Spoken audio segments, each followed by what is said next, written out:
Hello বন্ধুরা, আমি এসেছি একটা রাইস সেরেমনি পার্টিতে। তখন আমার ফোন থেকেই আমি ভিডিও করেছিলাম, কিন্তু ভিডিওটা কোনো প্রকারে আবার দেখি স্টপ হয়ে গেল। ওই জন্য দাদার ফোন থেকেই আমি আমার তপস্যার বাবার ফোন থেকে ভিডিওটা করছি। আমার খাওয়া হয়ে গেছে, তপস্যারও খাওয়া হয়ে গেছে, তো ভাবলাম খাওয়া দাওয়ার পরেই তাহলে আমি ভিডিওটা করি। চলো, এই দেখো, এই হচ্ছে বাড়িটা। এই দেখো, হ্যাঁ ঘর আচ্ছা, এই দেখো, এই হচ্ছে বাড়িটা,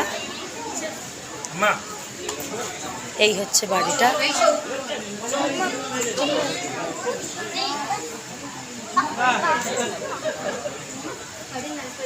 এই হচ্ছে বাড়িটা।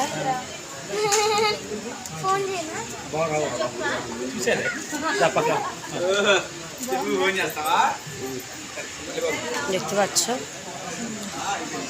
চলো এবার বাইরেটা দেখাই। আর ভেতরে বাচ্চাটাকে আর নিলাম না ভিডিওতে, আর ছোট কিনা। এখানে এখানে যেগুলো নর্মাল যে খাবারগুলো, এটা মনে হচ্ছে কি আছে, ওই ইডলি ধোসা সব আছে। আর চলো বাইরে কী কী রান্না হচ্ছে, খাবার হচ্ছে, তোমাদেরকে দেখা। তপস্যার বাবা, আমার স্বস্তিকা, আমার তপস্যা, আর কী কী কী মেনু হয়েছে চলো তোমাদের সঙ্গে শেয়ার করি। আর আমি আজকে এই আউটফিটটা পরেছি, তার সঙ্গে দীঘা থেকে এনেছিলাম এই মুক্তোর হাটটা।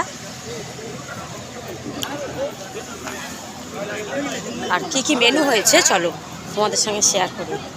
এখানে আছে স্যালাড, এখানে আছে না আছে কাবলি ছোলা বলে না, এগুলো এইখানে দেয় এই খাবারগুলো। এখানে আছে ছোলা সেদ্ধ, এখানে আছে মটর, এখানে আছে লাড্ডু, এখানে একটা জিলিপির টাইপের একটা মিষ্টি, এটা একটা পকোড়া, এটা একটা ফিশ ফ্রাই না, এটা একটা ভেজিটেবলসই দিয়ে একটা এরকম মানে কী বলবো, একটা ফিঙ্গার টাইপের এরকম ফ্রাই করেছে। এটা ফ্রায়েড রাইস, যেটাকে বলে এখানে বলে ফুচকা পোলাও। এটা একটা পনিরের কারি, এইটা রায়তা, এইটা এমনি স্টিম রাইস, এইটা পাঁপড়, ওটা মির্চি, এটাকে কি বলে বুঝতে পারছি না।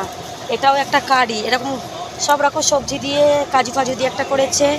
এটা হচ্ছে পপ্পু ডাল, এটা ভালো হয়েছে। এটা মাশরুম, এটাও একটা সবজি, এটা আমি নিই জানি না। এটা মনে হচ্ছে তরুলি ফ্রাই, তাতে সব কাজু ফাজু দিয়ে একটা